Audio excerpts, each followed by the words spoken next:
If you've gone through the work to have your IMRs and your distributors on your team and you're not doing joint planning, then what is the point?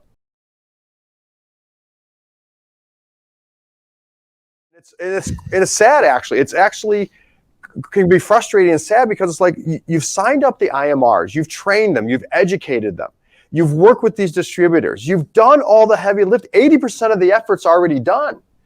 Right now, what you need to do is collectively work together and attack the market to put your customers in a position so they can win. So ultimately, if your customer has success, you're going to have success. If you're not doing joint planning and you've already gone through all the work to sign up these IMRs and train them, then it's like you're completely missing the point of why you did all that work. We work with a lot of distributors, manufacturers, and IMRs. And this topic comes across our desk all the time.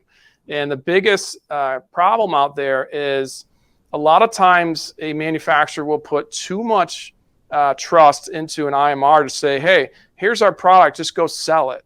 Or they'll put too much trust in distributors, say, here's our product, go sell it, right? To where there is not this complete picture of how to actually add value at the end user.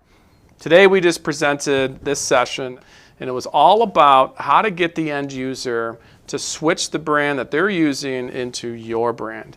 And you could do that with innovation that goes way beyond the product into bringing your whole commercial team together into providing incremental value to your end user. Break time.